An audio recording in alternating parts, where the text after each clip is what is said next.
दोस्तों आज हम बनाएंगे करी पत्ता और लहसुन वाला घी, जिसे आप एक बार बनाकर पूरी सर्दी स्टोर कर लें और बहुत सारी बीमारियों से छुटकारा पा सकते हो। बहुत ही ज़्यादा हेल्दी आज मैं घी की रेसिपी आपके साथ शेयर करूंगी जो आपको बेहद पसंद आएगी। तो दोस्तों इस करी पत्ते और लहसुन वाले घी में एंटीबैक्टीरियल गुण होते हैं जो हमारे शरीर को संक्रमण से बचाने में मदद करते हैं और यह सर्दी और जुखाम जैसी बीमारियों से भी राहत दिलाता है। तो इस घी को हम बनाएंगे बहुत ही स्पेशल तरीके से जो सभी को पसंद आएगा और बिल्कुल ख़राब नहीं होगा, इस बात की गारंटी है। आपको सुनकर थोड़ा सा अजीब लग रहा होगा लेकिन काफ़ी जगह इस घी का इस्तेमाल होता है। हमारे यहाँ पर अक्सर इस घी को बनाया जाता है। तो इतने सारे गुणों से भरपूर क्यों ना इस घी को बनाकर सर्दी में स्टोर कर लिया जाए। तो यहाँ पर मैंने ये 10 दिन की मलाई ली है और मलाई को मैंने पहले ही फ्रीज़र से बाहर निकाल लिया है। अगर आप भी फ्रीज़र में मलाई को स्टोर करते हो तो उसे आप रात में ही निकाल कर फ्रिज में रख लीजिएगा, जिससे कि ये एकदम नॉर्मल टेम्परेचर में आ जाएगी। तो चलिए अब इस मलाई को किसी भी बड़े बर्तन में ट्रांसफ़र कर लें। यहाँ पर मैंने कढ़ाई का इस्तेमाल किया है क्योंकि मैं इसी कढ़ाई में घी बनाकर रेडी करूँगी, जिससे कि ज़्यादा हमारे बर्तन गंदे नहीं होंगे। एक ही बर्तन में हम घी बनाएंगे और एक में ही हम इस घी को बनाकर रेडी कर लेंगे। अब मैंने इस्तेमाल किया है एक घी का, आप किसी मिक्सर का इस्तेमाल भी कर सकते हो। इस तरह बहुत आसानी से मक्खन निकल आएगा और बाद में हम करी पत्ता और लहसुन का इस्तेमाल करेंगे। अभी हम इसमें नहीं डालेंगे करी पत्ता और लहसुन। इस तरह से घुमाते जाएंगे गोल गोल, इसे जब तक घुमाना है जब तक कि ये एकदम से गाढ़ा ना बन जाए। तो अगर आपको भी सर्दी में घी बनाने में परेशानी होती है तो आपको क्या करना है, इस बर्तन को हल्का सा गर्म कर लेना है 1-2 मिनट लो फ्लेम पे। ज़्यादा गर्म ना करें जिससे कि इसकी जो ठंड होती है वो निकल जाएगी और बहुत जल्दी ये गाढ़ा बन जाएगा। इस तरह से सर्दी में आपको घी बनाने में परेशानी नहीं होगी, इस बात को आप नोटिस कीजिएगा। इस तरह से बनाकर देखिएगा, सर्दी में मक्खन बहुत आसानी से बन जाता है। तो यहाँ पर मेरी जो ये मलाई है एकदम नॉर्मल थी तो मुझे इसे गर्म करने की ज़रूरत नहीं पड़ी है और बिना बिजली खर्च किए, बिना मशीन के, बिना मिक्सर के आप मिनटों में इस तरह से मक्खन बना सकते हो। ये जो मक्खन है हमारा अभी बना नहीं है पूरी तरह से। जब ये इस तरह से गाढ़ा हो जाएगा तो मैं इसमें डाल दूँगी 2 कप पानी और आप हल्के गर्म पानी का इस्तेमाल कर सकते हो अगर ज़्यादा सर्दी का मौसम है। यहाँ पर मैंने नॉर्मल पानी का ही अभी इस्तेमाल किया है क्योंकि अभी ज़्यादा सर्दी नहीं है, बस हल्की सर्दी शुरू ही हुई है अभी। और पानी डालने के बाद इसे हम ग्लास की मदद से इस तरह से मिक्स करते जाएंगे। इससे क्या होगा, आपके हाथ भी गंदे नहीं होंगे और इस तरह से ये हमारा मक्खन निकल कर रेडी हो गया है। और गिलास को बाद में आप साफ़ कर सकते हो गर्म घी में। और अब आपको हाथ का इस्तेमाल करना पड़ेगा, नहीं तो जो ये मक्खन है काफ़ी सारा वेस्ट चला जाएगा अगर आप हाथ का इस्तेमाल नहीं करोगे तो।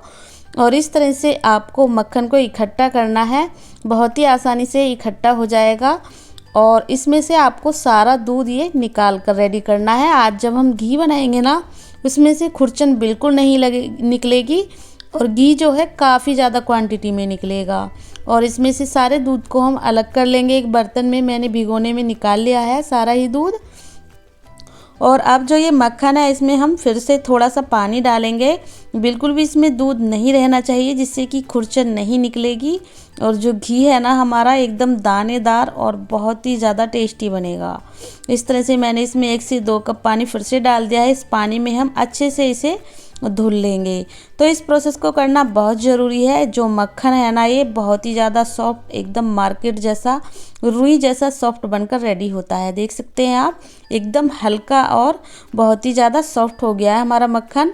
और इस तरह से हम इसे निकाल कर इसका सारा ही दूध निकाल लेंगे और जो इसमें थोड़ा बहुत दूध रह गया है उसको भी हम दबा दबा कर निकाल लेंगे, जिससे कि जो खुरचन है बिल्कुल नहीं निकलेगी। जो हमारा ये दूध है बिल्कुल भी वेस्ट नहीं जाएगा। इसका इस्तेमाल भी मैं आपको बाद में बताऊंगी। इस तरह से मक्खन हमारा बनकर रेडी हो चुका है। अगर आप किसी दूसरी कढ़ाई में बर्तन में घी बनाना चाहते हैं तो उसमें ट्रांसफ़र कर ले। मैं इसी में बनाऊंगी जिससे ज़्यादा बर्तन गंदे ना हों। अब पहले हम दूध को उबाल कर रेडी करेंगे जिससे कि दूध पहले ठंडा हो जाएगा जितनी देर में हम घी बनाएंगे। तो अब आपको दूध को चलाते हुए बॉईल कर लेना है। इसका इस्तेमाल हम बाद में करेंगे, अभी हम इसे उबाल कर रखेंगे। तो अगर आपकी भी जो मलाई है वो काफ़ी दिन की हो गई है, उसमें से जो दूध निकला है आपको लगता है कहीं ख़राब ना हो गया हो, तो इस तरह से बॉईल कर लें। अगर ख़राब हो गया होगा तो दूध फट जाएगा, ये ख़राब नहीं है, पूरी तरह से उबल कर रेडी हो चुका है ये। और इससे आप पनीर बना सकते हो, दही बनाकर इसकी कढ़ी या फिर इसका रायता बना सकते हो। मैं इससे पनीर बनाने वाली हूँ, बाद में मैं पनीर बनाऊँगी, अभी इसे मैं ठंडा करने के लिए अलग रख दूँगी। तो अब हम घी बनाएंगे। मैंने यहाँ पर गैस पर कढ़ाई चढ़ा दी है, फ्लेम को मैंने हाई रखा है। तो पहले हम घी को इसी तरह से मेल्ट होने देंगे। बहुत जल्दी ये जो घी है ना बन जाएगा, खुरचन बिल्कुल नहीं निकलेगी इसमें, और घी काफ़ी ज़्यादा क्वांटिटी में निकलेगा। 1 से 2 किलो घी आप बना सकते हो 1 हफ्ते की मलाई से, वो भी बिल्कुल शुद्ध तरीके से। तो दोस्तों इस तरह से हमने घी को मेल्ट कर लिया है, देख सकते हैं आप, इसमें काफ़ी सारे झाग बन गए हैं। और 5 से 6 मिनट में ये घी बनकर रेडी हो जाएगा, जिस प्रोसेस से हम इसे बना रहे हैं। इस तरह से इसमें जब झाग जैसे आने लगे तो समझ लीजिएगा जो ये घी है बहुत जल्दी बनने वाला है। इस तरह से कढ़ाई से ये अलग होने लगा है, यानी कि जो मक्खन है ना उससे घी अलग होने लगा है, और बहुत ही जल्दी ये बन जाता है। इस तरह से इसमें ढेर सारे झाग आ गए हैं। हम फ्लेम को लो कर देंगे और लो फ्लेम पर इसे लगातार चलाते जाएंगे, जिससे कि जो झाग हैं वो नीचे बैठ जाएं। तो आपके मन में ये ज़रूर आ रहा होगा कि लहसुन और करी पत्ता अगर हम घी में डालेंगे तो पूजा पाठ में उसे इस्तेमाल नहीं कर पाएंगे, तो वो तरीका भी मैं आपको बताऊंगी। इस तरह से जो इसके झाग हैं ना काफ़ी ज़्यादा कम हो गए हैं, तो आपको क्या करना है, इसमें से जितना भी आप पूजा पाठ के लिए घी निकालना चाहें उसे निकाल कर एक अलग कंटेनर में भर के रख लें, और इसे आप पूजा पाठ में इस्तेमाल कर सकते हो। मैं आज बना रही हूँ करी पत्ता और लहसुन डालकर बहुत ही हेल्दी, सर्दी के लिए बहुत ही स्पेशल घी। तो इस तरह से मैंने थोड़ा सा घी ये अलग निकाल लिया है, इसको हम अलग रख लेंगे पूजा पाठ के लिए। और जो बचा हुआ घी है इसे हम बनाएंगे बहुत ही हेल्दी तरीके से, जो सर्दी में आपकी काफ़ी बीमारियों से बचाएगा। सर्दी में अक्सर खांसी जुकाम हो जाते हैं, वो नहीं होंगे। घुटनों में अक्सर जो दर्द होता है वो नहीं होगा। तो इस तरह से मैंने 8 से 10 लहसुन की कलियां ले ली हैं छील कर, इन्हें हम डाल देंगे। फ्लेम को मैंने एकदम से लो रखा है। और 10 से 20 मैंने करी पत्ते लिए हैं, फ्रेश करी पत्ते का इस्तेमाल करना है। और दोस्तों इस बात का ध्यान रखिएगा, जब आप करी पत्ता इसमें डालें ना, तो आपने अगर करी पत्तों को धोया है तो बिल्कुल सूखा लेना है आपको, नहीं तो ये डालते ही आवाज़ करने लगेंगे, चटकने लगेंगे, और घी आपके ऊपर भी आ सकता है। तो इस तरह से मैंने फ्लेम को लो रखा है। और जो करी पत्ता है मैंने एकदम से पोंछ कर सुखा कर रखे थे पहले से ही। अब हम क्या करेंगे, इन्हें इस तरह से 1-2 मिनट चलाएंगे, और लो फ्लेम पर 2 मिनट के लिए इन्हें हम पकाएंगे। और पकने के बाद हम इन्हें इसी तरह से छोड़ देंगे लगभग 2 से 3 मिनट के लिए। गैस को मैंने ऑफ़ कर दिया है। और इधर जो ये दूध है ना ठंडा हो गया है, तो जब ये थोड़ा सा ठंडा हो जाए, यानी कि जो एक्स्ट्रा इसकी गर्मी है वो निकल जाए, ज़्यादा ठंडा नहीं करना है, और उबलता हुआ दूध भी हमें इस्तेमाल नहीं करना है। हल्की सी इसकी गर्मी जब निकल गई है तो मैं इसमें 2 चम्मच नींबू का जूस डाल रही हूँ। और जूस डालने के बाद हम हल्का हल्का इसे चलाएंगे तो तुरंत ही ये फटने लगेगा। जो तरीका मैं आपके साथ शेयर कर रही हूँ ना पनीर बनाने का, ये बहुत ही आसान है, इससे बहुत सॉफ्ट पनीर बनता है दोस्तों।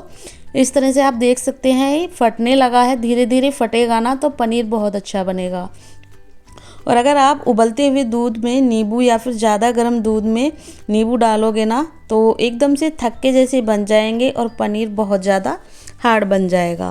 तो इस तरह से आप दूध को वेस्ट ना करें, इस तरह से इसका पनीर बना लें, या तो फिर आप इसकी दही भी बना सकते हो। तो पनीर इस तरह से फट गया है। अब कोई भी एक कपड़ा ले लें सूती, एक बर्तन के ऊपर लगा लें, और उसमें हम सारे ही पनीर को डाल देंगे। एक्स्ट्रा पानी को भिगोने में ही छोड़ दिया है मैंने। और इस तरह से सारे ही पनीर को छान कर रेडी कर लेंगे किसी भी कपड़े पर या फिर छलनी की मदद से। इस तरह से हम इसका एक्स्ट्रा पानी निकाल देंगे। और अब जब हम इस पनीर का इस तरह से निचोड़ेंगे ना तो इसे आपको ज़्यादा ड्राई नहीं करना है, इसमें एक्स्ट्रा मॉइस्चर रहना चाहिए, नहीं तो एकदम से ड्राई बन जाएगा।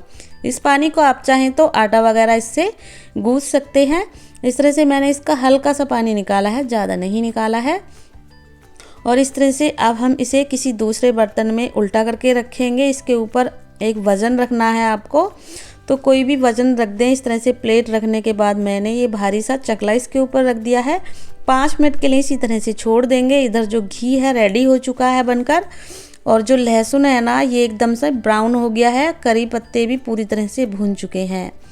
तो इस तरह से आपको बाद में लहसुन और करी पत्ते का इस्तेमाल करना है और 5 से 6 मिनट इसी में रहने देना है, जिससे कि जो लहसुन और करी पत्ता का जो भी गुण होते हैं वो सारे घी में आ जाएंगे।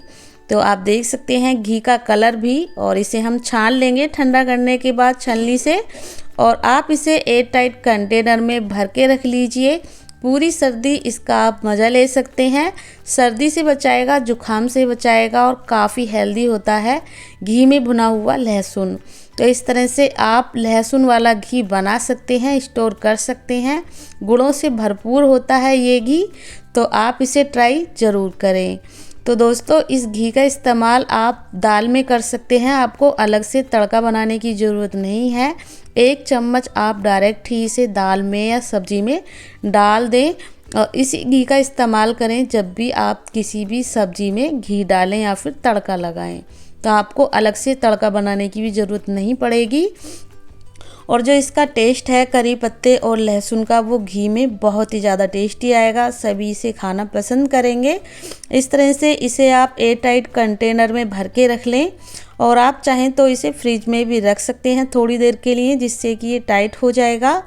तो चलिए, जब भी आपको कोई दाल खानी हो उसमें 1 चम्मच भरकर डाल दीजिए, और आपको लहसुन वाला तड़का बनाने की ज़रूरत नहीं पड़ेगी। बहुत टेस्टी लगेगी आपकी दाल या सब्ज़ी जिसमें भी आप डालकर खाएंगे। तो दोस्तों उम्मीद करती हूँ आपको ये आज घी बनाने का तरीका पसंद ज़रूर आएगा। इस तरह से आप दाल में डालकर मिक्स कर लीजिए और गर्मा गर्म सर्व कीजिए। इधर जो पनीर है उसे 5 मिनट हो गए हैं रखे हुए, और देख सकते हैं आप काफ़ी ज़्यादा ये सॉफ्ट पनीर हमारा बनकर रेडी हुआ है। तो चलिए इसे हम अलग निकाल लेते हैं कपड़े से। और काफ़ी ज़्यादा क्वांटिटी में जो पनीर है वो बना है, काफ़ी सारा इसमें से दूध जैसा निकला है। इसे हम एक चॉपिंग बोर्ड पर निकाल लेंगे, और मैं आपको इसे कट करके दिखाती हूँ कितना ज़्यादा ये सॉफ्ट बना है। तो चलिए दोस्तों इसे एक चॉपिंग बोर्ड पर रख लेते हैं। बहुत ज़्यादा ये सॉफ्ट है, और मैं इसे कट करके भी आपको दिखाऊंगी।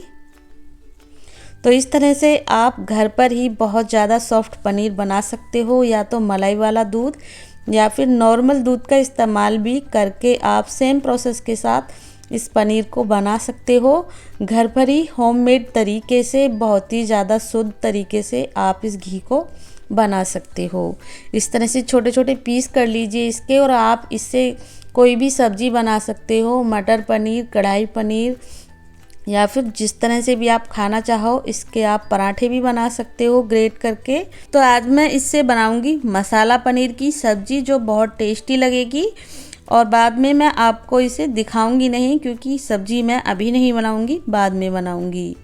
तो इस तरह से ये पनीर बहुत ज़्यादा सॉफ्ट बनकर रेडी हुआ है। मेरे दिखने से ही आपको पता लग रहा होगा, इस तरह से जब हम दबा रहे हैं ना इसे, तो बहुत ज़्यादा सॉफ्ट है। तो दोस्तों आज की ये मेरी घी बनाने की और पनीर बनाने की रेसिपी आपको थोड़ी सी भी पसंद आए तो प्लीज़ वीडियो को लाइक शेयर ज़रूर कीजिएगा, और मेरे चैनल कुक विद पुष्पा को सब्सक्राइब करना बिल्कुल ना भूलिएगा, इसी तरह की और नई नई रेसिपी मेरे चैनल पर देखने के लिए। तो चलिए दोस्तों मिलते हैं फिर किसी रेसिपी के साथ, तब तक के लिए बाय बाय।